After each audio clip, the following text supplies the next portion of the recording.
नमस्कार दोस्तों, ideal academy के यूट्यूब चैनल में आप सभी का स्वागत है।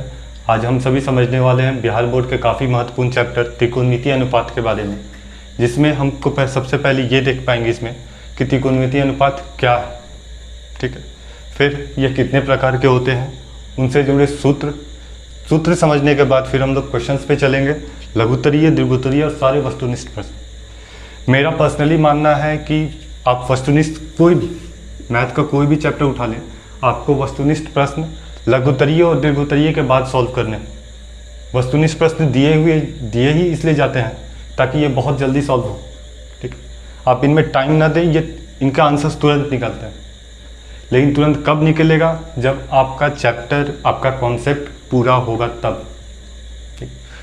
कभी ट्राई करिएगा, कोई भी चैप्टर को पहले, कोई भी चैप्टर पढ़ें, कोई भी अध्याय पढ़ें, पहले लघुत्तरीय फिर दीर्घोत्तरीय क्वेश्चन सॉल्व करिए, उसके बाद आप ऑब्जेक्टिव पे आया करिए, ठीक है। तो चलिए शुरू करते हैं। त्रिकोणमितीय अनुपात क्या है? काफ़ी सारे बच्चों के मन में ये सवाल आता होगा कि त्रिकोणमितीय का अनुपात है क्या। ये सामान्यतः और कुछ नहीं है, बस संबंध है, ठीक, रिश्ता। जैसे भाई बहन का रिश्ता होता है, माँ बाप का रिश्ता होता है, पिता पुत्र का रिश्ता होता है, उसी तरीक़ा से त्रिकोणमितीय अनुपात भी एक संबंध है, ठीक है। ये रिश्ता अब है किन के बीच में? तो ये रिश्ता है त्रिभुज के कोण और त्रिभुज के भुजा के बीच में। त्रिकोणमितीय अनुपात त्रिभुज के कोण और भुजा के बीच संबंध है, ठीक है। अच्छा, कौन से त्रिभुज में? क्योंकि हम लोगों ने पढ़ा है कि बहुत सारे त्रिभुज हैं, ठीक है। त्रिभुज के कुल 6 प्रकार हम लोगों ने पिछले क्लास में, शायद 9th में हम लोगों ने देख ही लिया, ठीक है। तो क्या ये 6 त्रिभुज के भुजा के कोण और के बीच संबंध बता रहा है, ठीक है। तो ये त्रिकोणमितीय अनुपात आपके समकोण त्रिभुज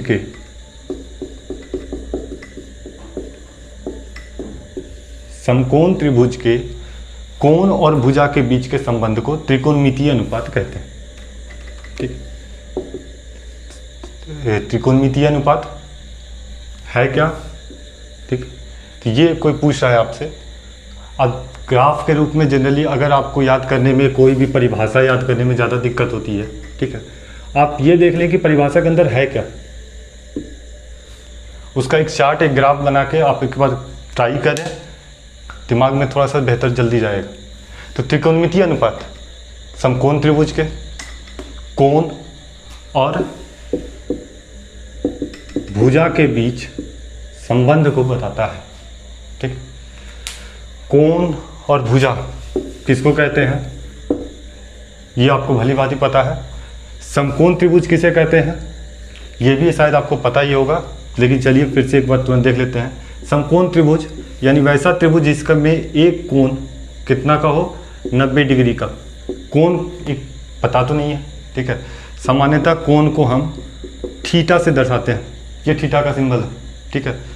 ओ लिख के ऊपर के तरफ, ये थीटा है। आप कोण को फाई के द्वारा भी दर्शा सकते हो, और भी बहुत सारी राशियाँ हैं, ठीक है। लेकिन अभी हम जनरली सामान्यतः थीटा से दर्शाते हैं। ए से भी दर्शा सकते हैं, बी से भी, सी से भी, डी से भी, ठीक है, जब कोण हमें पता नहीं होगा तब, ठीक। तो समकोण त्रिभुज किसे कहते हैं, जिसका एक कोण कितना के बराबर हो, 90 डिग्री के बराबर हो, और जिसमें पाइथागोरस थ्योरम, पाइथागोरस प्रमेय, जिसमें हमने पढ़ा था, चलिए, विकर्ण का स्क्वायर बराबर आधार का स्क्वायर प्लस लंब का स्क्वायर, ये पाइथागोरस का प्रमेय था, ठीक है। समकोण त्रिभुज पे ही लागू होता था। फॉर्मूला था h² बराबर b² प्लस p²। लंब को हम लोग p से दर्शाते हैं, आधार को b से, विकर्ण को h से। ये इनका अंग्रेजी नाम के पहले अक्षर हैं। विकर्ण हाइपोटेनस h, आधार अंग्रेजी में बेस बोलते हैं इसे इंग्लिश में, ठीक है। इसको, इसका संकेत हम लोगों ने ले लिया b। लंब अंग्रेजी में परपेंडिकुलर, वहाँ से p। तो h² बराबर b² प्लस p² का फॉर्मूला जिस पे लागू, ठीक है। अब इसमें अब सवाल आएगा कि आधार कौन, विकर्ण कौन, लंब कौन, समकोण त्रिभुज कैसा। समकोण त्रिभुज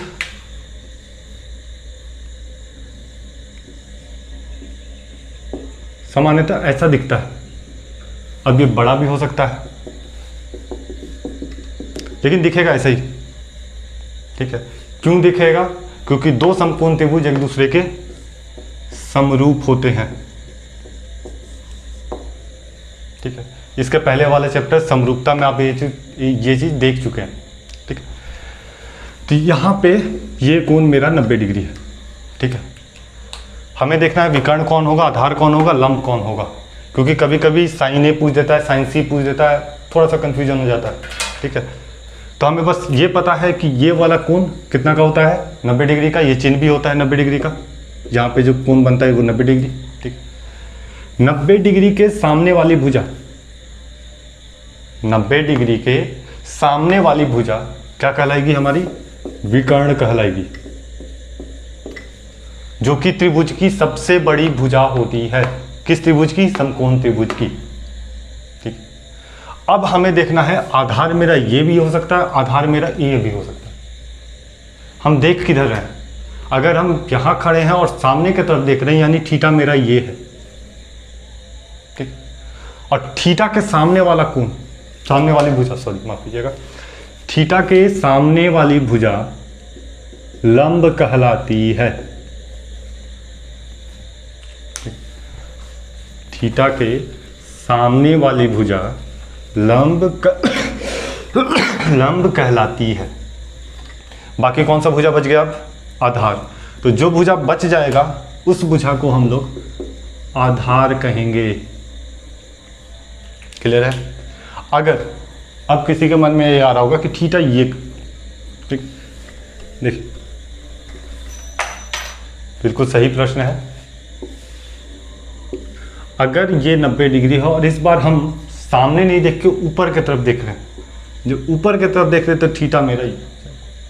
ठीक, इसके इसके बाद वाले चैप्टर में शायद आपको त्रिभुज के कुछ अनुप्रयोग देखने हैं, जहाँ पे आप ये नदी की लंबाई, चौड़ाई, ऊंचाई, झंडे की ऊंचाई, ये सारे क्वेश्चन सॉल्व करोगे। ठीक है, तो वहाँ पे ये चीज़ अप्लाई करना पड़ेगा। जब हम सामने की तरफ देख रहे हैं तो मेरा ये वाला कोण क्या कहला गया? थीटा। ठीक है, जब हम ऊपर की तरफ देख रहे हैं तो ऊपर वाला कोण मेरा अब क्या कहला गया? थीटा। ठीक है, हमने क्या सीखा है अभी कि 90 डिग्री के सामने वाली भुजा क्या कहलाएगी? चलिए नाम भी दे देते हैं, ए बी सी। आप लोग भी कॉपी पे, जब तक मैं लिख रहा हूं तब तक कॉपी पे फटाफट विकर्ण कौन सी भुजा होगी, लंब कौन सी भुजा होगी और आधार कौन सी भुजा होगी। ठीक है, ये आप पहले सॉल्व करेंगे। विकर्ण, लंब और आधार। ठीक, विकर्ण क्या सीखा हमने? 90 डिग्री के सामने वाली भुजा को हम विकर्ण कहते हैं। ये भुजा मेरा विकर्ण है और विकर्ण को एच से दर्शाते हैं। तो यहाँ पे विकर्ण मेरा क्या हो गया? ए सी। किसी का नाम इधर से चल सकते हैं, तो यही नाम अगर इधर से चलेंगे तो क्या हो जाएगा? सी ए। कोई फर्क नहीं पड़ रहा, सी ए भी वही दूरी है जो ए सी की दूरी है, इसलिए ए सी और सी ए सेम। अगर इधर से चले तो ए सी, इधर से चले तो सी ए। बात तो इसी लंबाई की हो रही है। ठीक है, अच्छा लंब, लंब क्या कहता कि थीटा के सामने वाली भुजा, थीटा के सामने वाली भुजा लंब कहलाती है। लंब को हम लोग पी से दर्शाते हैं। ठीक है, तो मेरा लंब कौन सा हो गया? बी सी या फिर सी बी। ठीक, आधार, अब जो भुजा बच गई उसे हम आधार कहेंगे, पी एच, यानी कि ये बी। ठीक है, थीटा और 90 डिग्री को जोड़ने वाली रेखा को हम लोग आधार कहते हैं। ठीक, तो आधार मेरा भुजा का नाम ए बी या फिर बी ए, ए बी या बी। अब दोनों में से कोई भी लिख सकते हैं, इससे कोई फर्क पड़ने वाला है नहीं। ठीक है, तो हमने ये समझ लिया अभी तक कि त्रिकोणमितीय अनुपात क्या है। तो क्या है? समकोण त्रिभुज के कोण और भुजा के बीच के संबंध को त्रिकोणमितीय अनुपात कहते हैं। ठीक है, अच्छा समकोण त्रिभुज क्या है? तो वैसा त्रिभुज जिसका कोई एक कोण 90 डिग्री हो उसे समकोण त्रिभुज कहते हैं। ठीक है, समकोण त्रिभुज में आधार, विकर्ण और लंब होता है। विकर्ण को हम लोग एच से दर्शाते हैं लंब को हम लोग P से दर्शाते हैं और आधार को हम लोग B से दर्शाते हैं, ठीक है। जहाँ पे विकर्ण में हमारा सबसे बड़ी भुजा होती है, सबसे बड़ी भुजा होती है, क्लियर, ठीक है। अच्छा, और इसमें हमारा पाइथागोरस का प्रमेय जो कि ये बताता है कि एच स्क्वायर बराबर P square plus B square. याद रहेगा, एच सबसे बड़ी भुजा इसलिए ये अकेले है, अब पी छोटी छोटी भुजा इसलिए दोनों मिलकर इसकी बराबरी करती है। जब कोई बड़ा जानवर या कोई बड़ा शिकार आ जाता है तो कुछ लोग मिल के उसका शिकार करते हैं, ठीक है। तो एच बड़ी भुजा इसलिए अकेले है और ये दोनों छोटे छोटे हैं इसलिए एक साथ मिलके दोनों एक दूसरे को बराबरी कर रहे हैं। एच स्क्वायर बराबर P square plus B square. अब देखते हैं ये कितने प्रकार के होते हैं। त्रिकोणमितीय अनुपात कुल 6 प्रकार के होते हैं। कितने प्रकार के? 6 प्रकार के या 6 प्रकार के। कौन कौन? ठीक है, तो हमें बस नाम याद रखना है, साइन, कॉस और टैन। काफ़ी सारे यूट्यूब पे आपको इनके कुछ ट्रिक भी मिल जाएंगे याद करने के लिए, लेकिन इनको याद करने का कोई ट्रिक की आवश्यकता मुझे नहीं लगता कि है, ठीक है। साइन, कॉस, टैन, आपको बस 3 याद रखना है, जबकि 6 होते हैं, ठीक है। हमें क्या कहते हैं त्रिकोणमितीय अनुपात? त्रिकोणमितीय अनुपात कितने प्रकार के? 6 प्रकार के। याद हमें 3 रखने हैं और 3 बाकी कुछ अलग तरीके से याद रखने हैं, या 6 ही रखने। हमें याद रखना है कि साइन का विलोम होता है कोसेक, ठीक है। कोण अगर आपका नहीं पता है तो कोण बराबर, अभी हमने सीखा है कि कोण को हम लोग थीटा से बताते हैं। ए बी सी कुछ भी हो सकता है जो मन करे, लेकिन सामान्यतः जनरली हम लोग थीटा से बताते हैं, इसलिए यहाँ भी हम कोण को थीटा से ही रखेंगे। कोसेक थीटा, ठीक। हाँ, तो साइन का विलोम क्या होता है या व्युत्क्रम का? व्युत्क्रम वैसी राशि है जिनका गुणनफल क्या हो? एक्स हो, एक्स का है 1 हो, ठीक है। माना जाए 2 राशि, तो x में कितना से गुना करें कि हमें क्या मिल जाए? 1 मिल जाए। गुना जब है, ठीक है, कितना से गुना करें हमें नहीं पता, ठीक है। हम y से गुना करें, हमको y का मान चाहिए, तो y बराबर 1/x, यानी x को हम अगर 1/x से गुना करेंगे तो क्या मिलेगा? 1 मिलेगा। देख लीजिए करके, x गुने 1/x बराबर 1। विलोम को, किसी भी चीज़ का विलोम, जैसे 4 का विलोम हम कैसे लिखते हैं, तो सामान्यतः उसको 1 में बटे करके लिख देना, ठीक है। देखिए अब 4 को 1/4 से गुना करेंगे तो कितना आ जाएगा? 1 ही आएगा। विलोम क्या होता है? तो ये नहीं कि उल्टा होता है, इसको उल्टा करके नहीं लिख रहे, ठीक है। विलोम का मतलब, सही मतलब ये है मैथ में, गणित में, कि जिनका गुणनफल क्या आए? 1 आए। गुणनफल यानी गुना 1 आए, ठीक है। लिखा कैसे जाता है? तो जनरली उसको उलट के लिखा जाता है, 1 के बटे में करके, ठीक है। तो साइन का विलोम कौन हो गया? Cosec theta. कॉस का विलोम कौन हो गया? तो सेक थीटा।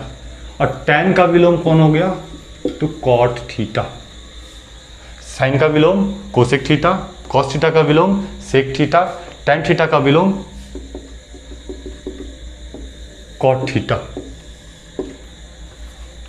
ठीक है। विलोम है तो एक दूसरे के विलोम को, जैसे x का विलोम को हम कैसे लिखते हैं? 1/x। 4 का विलोम को 1/4, 2 का विलोम, 2 का विलोम को 1/2, -3 का विलोम को 1/-3। ध्यान में रखना है विलोम का गुणनफल प्लस का 1 होता है, ठीक है, माइनस का नहीं। तो यहाँ पे अपने मन से प्लस माइनस नहीं कर सकते, गुना करके प्लस का 1 आना चाहिए। तो देखिए माइनस माइनस जब गुना करेंगे तो प्लस हो जाएगा, 3 और 1/3 कट के आपस में 1 हो जाएगा, बराबर नहीं है तो -3 का विलोम को 1/-3, जो जिसका भी विलोम लिखना आप 1 बटे करके उसका विलोम लिख सकते हैं, ठीक। तो हमें ये पता चल गया साइन थीटा का विलोम कोसेक थीटा, कॉस थीटा का विलोम सेक थीटा, टैन थीटा का विलोम कॉट थीटा। अब एक दूसरा का विलोम है तो साइन थीटा को कोसेक थीटा के पद में क्या कैसे लिखेंगे? साइन थीटा बराबर 1/कोसेक थीटा, ये इसका विलोम है, ठीक है। इसी तरीके से कोसेक थीटा बराबर कोसेक थीटा का विलोम साइन का विलोम कोसेक, तो कोसेक का विलोम साइन, ये कितना हो जाएगा 1/sin थीटा। क्लियर है। कॉस थीटा, कॉस थीटा का विलोम कौन है सेक थीटा। ठीक है, विलोम को कैसे लिखना है तो 1 करके लिखना है, तो कॉस थीटा बराबर 1/सेक थीटा। उसी तरीका से सेक थीटा बराबर 1/कॉस थीटा। ठीक है, और अब आपको ये फॉर्मूले याद नहीं रखने हैं, प्रैक्टिस जरूर कर लेना है 1-2 बार। अगर आप फॉर्मूलाज को समझ लीजिएगा, बेसिक समझ लीजिएगा, ठीक है, तो आपको हजारों फॉर्मूला याद करने की जरूरत नहीं होंगे। हमें बस ये पता है कि 6 त्रिकोणमितीय अनुपात होते हैं, कौन कौन, साइन, कॉस, टैन, कोसेक, सेक, कॉट। इसमें कौन एक दूसरा के विलोम है तो आपको जोड़ी में याद कर लेना, साइन, कोसेक, कॉस, सेक, टैन, कॉट। ठीक है, साइन का उल्टा कोसेक थीटा विलोम है, तो उसको 1 में लिख सकते हैं, तो साइन थीटा का विलोम कितना कोसेक थीटा के टर्म में लिखना होगा। ठीक है, कोसेक थीटा के रूप में, तो 1/कोसेक थीटा से लिखेंगे। और विलोम है, विलोम का गुणनफल कितना आता है 1 आता है, तो साइन थीटा गुने कोसेक थीटा बराबर 1 हो जाएगा। उसी तरीका से कॉस थीटा गुने सेक थीटा बराबर 1 होगा। टैन थीटा बटे कॉट थीटा बराबर, tan theta into cot theta, ये गुना जब दोनों को करेंगे तो वो भी क्या आ जाएगा हमें 1 का ही मान देगा। Cos theta into sec theta बराबर 1, tan theta into cot theta बराबर 1। ठीक है, जब तक आप फॉर्मूलाज को सही ढंग से समझिएगा नहीं तब तक उसको अप्लाई नहीं कर पाइएगा, और अप्लाई नहीं कर पाइएगा तो आप क्वेश्चन सॉल्व करने में वो सरलता नहीं होगी। जब फॉर्मूलाज एक बार समझ लेंगे तो क्वेश्चन बहुत ही बेहद ही आसानी से सॉल्व होगा। तो हमें ये पता है कि एक दूसरे के विलोम है तो एक दूसरे के रूप में 1 करके लिख सकते हैं, और विलोम है तो उनका गुणनफल कितना होगा 1 होगा। ये 3 फॉर्मूलाज और बन गए जिन्हें भी याद करने की ज़रूरत नहीं है। बस हमें बस एक चीज़ याद रखना है कि साइन का विलोम कोसेक एक दूसरा का क्या है, दोनों विलोम है या व्युत्क्रम है।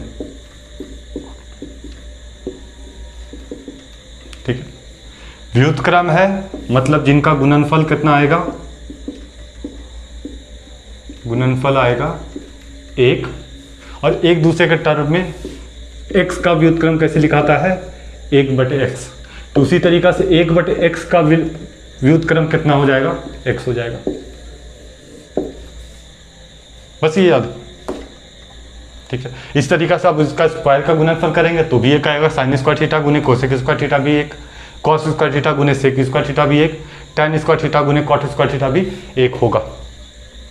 ठीक है, अच्छा, हमने अभी देखा था कि समकोण त्रिभुज में हम भुजा हमारा 3 था, जिसमें सबसे 90 डिग्री अगर ये है और इसको हम थीटा मान के चल रहे हैं, तो 90 डिग्री के सामने वाले भुजा h, थीटा के सामने वाले भुजा p, और जो भुजा बचा थीटा और 90 डिग्री को जोड़ता है ये भुजा कितना हो जाएगा b। ठीक है, जो भी रेखा थीटा और 90 डिग्री को जोड़ेगी वो b कहलाएगी। ठीक है, PHB। ठीक है, तो थीटा त्रिकोणमितीय अनुपात था क्या, कोण और भुजा के बीच संबंध, तो ये तो बस कोण हुआ, भुजा कहाँ है, तो साइन थीटा का भुजा के साथ जो संबंध निकल के आता है वो निकल के आता है P/H, कॉस थीटा का B/H, टैन थीटा का P/B। अभी तक हमें बस 3 ही चीज़ याद रखना है, पहला sign theta, cos theta, tan theta, और इनके विलोम यानी जोड़ी में याद रखना है साइन का उल्टा कोसेक व्युत्क्रम, कॉस थीटा का व्युत्क्रम सेक थीटा, टैन थीटा का व्युत्क्रम कॉट थीटा। और बाकी इसके अलावा जो हमने बाकी से 6, 7, 8 कुछ फॉर्मूले देखे थे उनको याद नहीं रखना। अब हम दूसरा चीज़ देख रहे हैं, ठीक है, कि साइन थीटा का मान बस यही तीनों, मान भी बस यही तीनों। आप कोसेक थीटा, सेक थीटा और कॉट थीटा का मान याद रखने की जरूरत नहीं है। अगर आपको ये चीज़ याद है कि साइन थीटा का विलोम कोसेक थीटा है, कॉस थीटा का विलोम सेक थीटा है और टैन थीटा का विलोम कॉट थीटा है। ठीक है, विलोम है यानी 1 के नीचे करके लिखेंगे, और जैसे ही 1 करके लिखेंगे, देखिए साइन थीटा का अभी हमने क्या सीखा, साइन थीटा बराबर 1 कोसेक थीटा, इसी तरीका से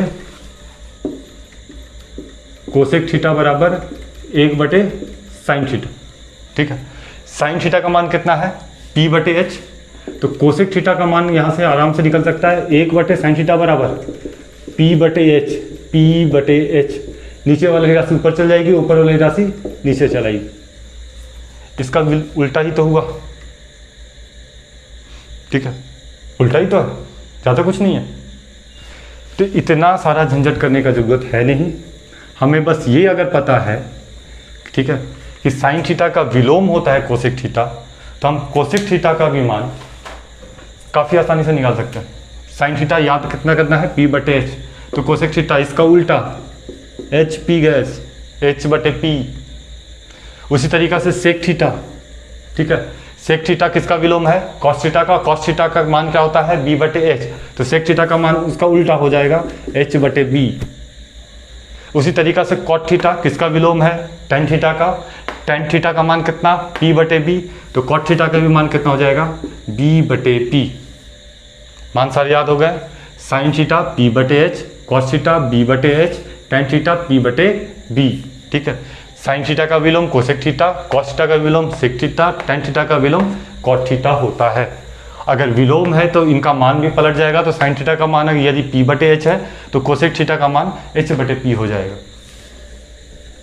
बस, तो हमें बस यही तीन चीज़ याद रखने, 1 2 3, ये जोड़ी में साइन का मान, कॉस का मान, टेन का मान। ज़्यादा रटने का ज़रूरत नहीं है, मैथ समझने का नाम है। मैथ में आपको फॉर्मूलाज रटने नहीं है, समझने हैं, ठीक है। तो जल्दी से क्वेश्चन है इसी पे, उसके बाद हम फिर आगे के वीडियोस में, अगले पार्ट्स में मैथ के सारे सूत्र इसके देखेंगे और कुछ क्वेश्चन सॉल्व करने का कोशिश करेंगे, ठीक है। एक समकोण त्रिभुज है ये, जिसका ये भुजा 90 डिग्री है। अगर ये भुजा 90 डिग्री है तो इस सबसे बड़ी भुजा, चलिए इसकी तीनों भुजाएं मैं दे देता हूँ, 3 4 5, और ये बता देता हूँ कि आधार मेरा B है, ठीक है। चलिए, तो थीटा कौन सा एंगल होगा, P होगा, Q होगा या R होगा। आधार मेरा क्या है, B है, बाकी 3 और 5 है, 3 भुजाएं, ठीक है। हमने क्या देखा था अभी कि 90 डिग्री के सामने वाली भुजा विकर्ण, जिसको हम H से दिखाते हैं, ये सबसे बड़ी भुजा है। सबसे बड़ी भुजा 5, यानी कि विकर्ण बराबर हमारा 5 होगा, H यानी विकर्ण, या फिर बहुत जगह बुक में इसको सिर्फ कर्ण ही बोला जाता है आजकल। तो कर्ण विकर्ण एक ही राशि है, ठीक है।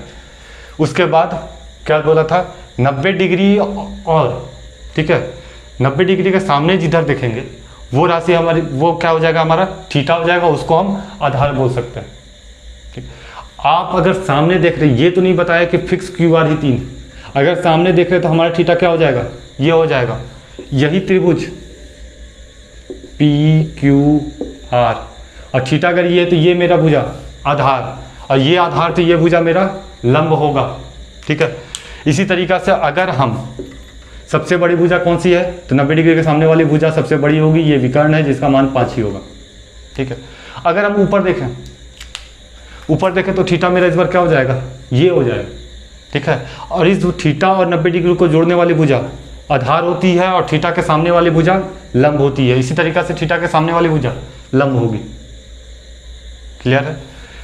तो अब मुझे मान चाहिए इस थीटा के लिए सारे मान, त्रिकोणमितीय अनुपात, यानी साइन थीटा के मान, कॉस थीटा के मान, टेन थीटा का मान, कॉट थीटा, साइन का विपरीत विलोम कोसेक थीटा का मान, चलिए इसको सामने लिख देता हूँ, कोसेक थीटा का मान, कॉस का विलोम सेक थीटा का भी मान निकालिएगा, टेन थीटा का विलोम कॉट थीटा, इसका मान, ठीक है। इसी तरीका से इस त्रिभुज में sine theta, cos theta, tan theta, sec theta, ठीक है, कॉट थीटा, सारा कुछ। अगर एक ही त्रिभुज बना है, ठीक है, तो अब हमें थीटा पता है कि इस थीटा का नाम कहाँ पे बन रहा है, ये R पे बन रहा है, तो हम इसको R के लिए जब थीटा लेंगे तो इस थीटा को लिखेंगे साइन R, ठीक है। इसी तरीके कॉस की जगह, थीटा के जगह पे क्या लिख देंगे, कॉस R, बस ये नाम है, ठीक है। और यही इसी में अगर थीटा हम सामने ले रहे हैं तो यहाँ पे अब इस थीटा को अब थीटा बोलेंगे तो हमें कैसे पता चलेगा कि एक ही त्रिभुज में हम सामने देख रहे हैं या इधर देख रहे हैं। तो देखो कौन कौन थीटा दर्शाता है, थीटा मेरा ये भी है, थीटा मेरा ये भी है, ठीक है। लेकिन अब हमें पता कैसे चलेगा थीटा कि मैं यहाँ इसके बारे में बात कर रहा हूँ या फिर इसके बारे में बात कर रहा हूँ। तो अब हमको थोड़ा सा और ज़्यादा स्पेसिफिक होना पड़ेगा, ठीक है। जैसे किसी का पता बताता है और अगर कोई पता दे दे कि राम का पता भारत है, ठीक है। अगर हम पूरा दुनिया में खोजेंगे, ठीक है, उसमें से अगर हमको पता चल गया कि सिर्फ भारत में ही खोजना है तो आसान होगा, ठीक। लेकिन अगर भारत का आदमी को आना पड़ेगा तो भारत में तो बहुत सारे आदमी हैं, क्या भारत में सिर्फ राम ही रहता है? तो भारत के अंदर जब जाके देखेंगे तो हमको बताना पड़ेगा किस राज्य में रहता है, राज्य में जाएंगे तो फिर आगे का पता, ठीक है। तो अगर एक ही त्रिभुज में दोनों थीटा देखना है तो हमको बात ये करना पड़ेगा कि थीटा कहाँ, थीटा यहाँ पे नहीं निकाल सकते, क्यों? क्योंकि यहाँ पे खड़ा रख के खुद को क्यों देखेंगे? खुद को तो हमको पता ही कि हम कितना लंबा चौड़ा कुछ सारा कुछ, जब भी देखते तो हम सामने वाले को देखते हैं, या तो नीचे सामने या तो ऊपर, इधर कोई त्रिभुज है नहीं, ठीक है। तो यहाँ का जब बात करेंगे तो इसके लिए हम लिखेंगे साइन आर, ठीक है। कॉस के लिए फिर थीटा कॉस थीटा, थीटा कौन सा है? आर है, तो कॉस आर, ठीक है। टेन आर, इस तरीके से साइन का विलोम कोसेक आर, सेक आर और कॉट आर। यहाँ पे क्या हो जाएगा सारे मान, इसके लिए जब ये थीटा होगा तो sine P, cos P, tan P, sine P का विलोम कोसेक पी, कॉस पी का विलोम सेक पी, टेन पी का विलोम कॉट पी। ये 6 मान मैं आप पे छोड़ रहा हूँ, ठीक है। इसमें से 6 मान जल्दी से निकालने की कोशिश करेंगे, ठीक है। जहाँ पे हमको पता है कि साइन थीटा, कॉस थीटा और टेन थीटा के बराबर क्या होता है। साइन थीटा बराबर पी बटे एच, कॉस थीटा बराबर बी बटे एच, टेन थीटा बराबर पी बटे बी, ठीक है। साइन का विलोम, साइन का विलोम क्या होगा? कॉस थीटा का विलोम, थीटा है तो कॉस थीटा का विलोम सेक थीटा, टेन थीटा का विलोम कॉट थीटा। बस अब विलोम क्या करता है ये आपको पता होना चाहिए।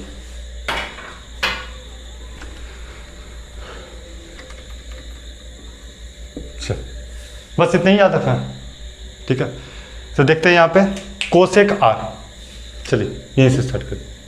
कोसेक आर, कोसेक आर का मान क्या होगा सबसे पहले ये बताइए। कोसेक आर, कोसेक आर किसका विलोम है? साइन आर का। कोसेक थीटा साइन थीटा का विलोम होता है, उसी तरीका से कोसेक आर किसका विलोम होगा? साइन आर का। और साइन थीटा बराबर पी बटे एच होता है, पी बटे एच होता है। अच्छा, यहाँ पे पी क्या है मेरा? ये 5 हो गया, ठीक है। इसको हम थीटा माने तो ये आधार है, तो ये भुजा मेरा कितना हो जाएगा? बी बराबर हमने शायद 3 लिया था, 3 और ये भुजा 4, ठीक। अब जो भी होगा, अगर वहाँ पे b बराबर 4 होगा तो आप इसको 4 कर लीजिएगा, ठीक है। तो कोसेक r बराबर p बटे h, p मेरा क्या है? p बराबर कितना है यहाँ पे? 4 बटे h बराबर यहाँ पे है 5, तो कोसेक r बराबर निकल के आ गया 4 बटे 5, ठीक है। साइन r, तो साइन r का मान तो हमें पता है p बटे h, p कितना है यहाँ पे? तो 4, h कितना है यहाँ पे? तो 5, 4 बटे 5, ठीक है। अच्छा, हमें पता था कोसेक थीटा का विलोम होता है साइन थीटा, ठीक है। तो डायरेक्ट यहाँ से भी निकाल सकते थे 4 बटे 5 का विलोम, 4 बटे 5, p कितना है? 4, h कितना है? 5, तो हमने यहाँ पे गलती लिख दिया। कोसेक थीटा h बटे p होगा, साइन थीटा का विलोम p बटे h, तो कोसेक थीटा इसका विलोम h बटे p, ठीक है। तो ये हो जाएगा हमारा 5 बटे 4, ठीक। डायरेक्ट निकाल सकते थे कोसेक थीटा का विलोम साइन आर, उस तरीके से 5 बटे 4 का विलोम 4 बटे 5। अब आते दूसरे पे, सेक आर और कोसेक आर एक दूसरे का विलोम, ठीक है। अब हम बार बार ये नहीं करेंगे, एक का मान निकालेंगे डायरेक्ट दूसरा का मान लिखने का कोशिश करेंगे। सेक आर, चल सेक आर, सेक आर किसका विलोम होता है? कॉस आर का। सेक आर, सेक थीटा किसका विलोम? कॉस थीटा का। कॉस थीटा का मान बी बटे एच, तो इसका विलोम है तो क्या हो जाएगा एच बटे बी। एच कितना है यहाँ पे 5, बी कितना है यहाँ पे 3, तो सेक आर का मान इसके लिए निकल गया 5 बटे 3। उस तरीका से सेक थीटा को, अच्छा इसका विलोम कौन है कॉस आर, तो कॉस आर का विलोम, कॉस आर का मान क्या हो जाएगा सेक थीटा का विलोम हो जाएगा। सेक आर कितना है 5 बटे 3, तो कॉस आर कितना हो जाएगा 3 बटे 5। ठीक है, चलिए कॉट आर और टेन आर,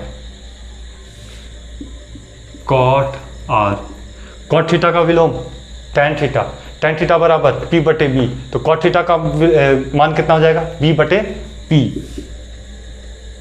बी कितना है 3, पी कितना है 4, तो कॉट आर बराबर कितना निकल गया 3 बटे 4। टेन आर, टेन आर एक दूसरा के दोनों विलोम होता है, टेन थीटा का विलोम कॉट थीटा का विलोम टेन थीटा, एक दूसरा के अपोजिट, दोनों एक दूसरा के विलोम होते। ठीक है, तो कॉट आर का मान 3 बटे 4 आ गया, तो टेन आर का मान 4 बटे 3 होगा। बस इतना ही आसान था। इस तरीका से थीटा का मान अब यहाँ पे है। ठीक है, तो मेरा चेंज क्या होगा, बस आधार और लंब चेंज हो जाएगा, थीटा बदलिएगा तो। ठीक है, आधार मेरा 3 है, बाकी एक भुजा है 5 जो कि h होगी, और p बराबर 4 है। ठीक, तो ये तो 5 ही रहेगा, थीटा के सामने वाली भुजा ये लंब होगा। ठीक है, अच्छा ये अब थीटा नहीं दिखे चल, और बाकी थीटा और 90 डिग्री को जोड़ने वाली भुजा आधार कहलाती है। ठीक है, तो आप यहाँ से अब इन सभी का मान निकालने का कोशिश करेंगे। ठीक है, मिलेंगे हम अब इस वीडियो के अगले पार्ट में, जहाँ पे कुछ सूत्र, कुछ फॉर्मूलाज देखेंगे, और उसके बाद ये सारे क्वेश्चन सॉल्व करने का कोशिश करेंगे। दीर्घोत्तरीय हो, लघुत्तरीय हो, वस्तुनिष्ठ हो। ठीक है, अगर हमें फॉर्मूला समझ में आ गए, फॉर्मूला ज़्यादा नहीं है, जिस तरीका से बस ये 3 और आपको 3 और कुछ मिला के 4-5 बस, और मतलब कि 7 खूब मैक्सिमम भी इस क्लास में हम देखेंगे तो अधिकतम 10 फॉर्मूले देखेंगे। ठीक है, और उनके मान कुछ थीटा के कुछ मान 30 डिग्री पे, 0 डिग्री पे, 30 पे, 45 पे, 60 पे, 90 पे। इनको अब देखिए ये कुछ ज़्यादा हो रहा है, तो बड़ी राशियाँ हैं उनको याद करने के लिए छोटा मोटा ट्रिक बना लेंगे। ट्रिक भी नहीं पता है, ठीक है, तो एक आसान सा उपाय है, उसको भी देखेंगे। ठीक है, तो ये सब इस वीडियो के अगले पार्ट में। तब तक के लिए आपको मेहनत करते रहे, एग्ज़ाम आपका फरवरी में शायद स्टार्ट होने वाला है। ठीक है, तो इसको आपको ये क्वेश्चंस आप घर पे सॉल्व करिएगा। ठीक है, मिलते हैं इस वीडियो के अगले पार्ट में। धन्यवाद।